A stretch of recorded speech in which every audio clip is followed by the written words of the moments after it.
বন্ধুরা আমার ময়দাটা এবার ছানা হয়ে গেছে। দেখুন ময়দাটা রোলের মতন করে ছেড়ে নিয়েছি, একটু নরম নরম করে এরকম করে, তাহলে বেলাটা ভালো হবে।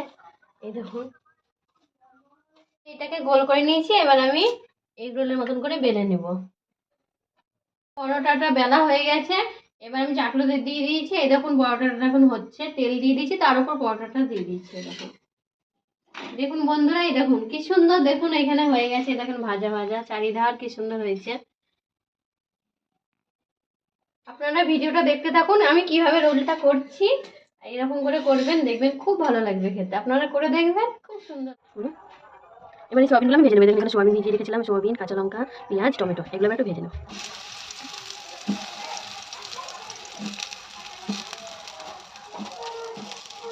এই দেখুন এইগুলো পেঁয়াজ, কাঁচা লঙ্কা, টমেটো, সোয়াবিন, এই দেখুন একসাথে আমি ভেজে নিচ্ছি। এবার এর মধ্যে আমি একটু লবণ দিয়ে দিচ্ছি, এবার একটু হলুদ দিয়ে দিচ্ছি,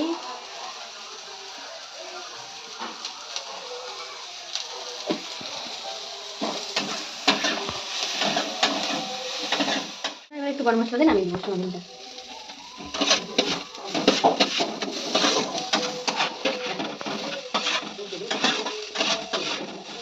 এরকম কি সুন্দর হয়ে গেছে দেখুন, দেখেছেন? এই দেখুন টমেটোটা দেখুন কি সুন্দর সব হয়ে গেছে। এবার এটা আমি নামিয়ে দিচ্ছি। দেখুন একসাথে সব করে নিয়েছি, এবার তেল দিয়ে দিচ্ছি।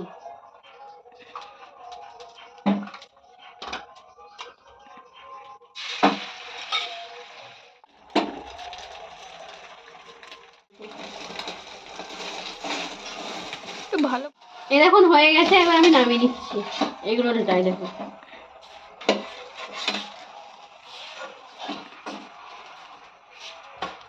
এই দেখুন কি সুন্দর হয়েছে, দেখুন রোলটা।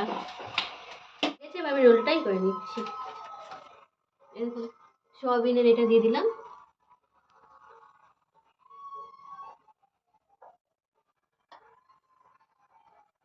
শসা, গাজর,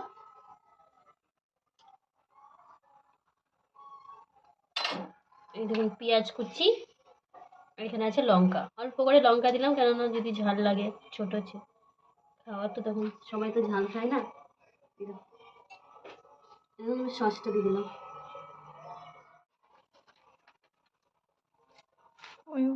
বাবু সেই বাবা, তাহলে বন্ধুরা আপনারা এইভাবে এগরোল বানাবেন, সোয়াবিনের এগরোল, দেখবেন খেয়ে খুব সুন্দর লাগবে। বাড়িতে তৈরি করবেন, ভালো লাগবে।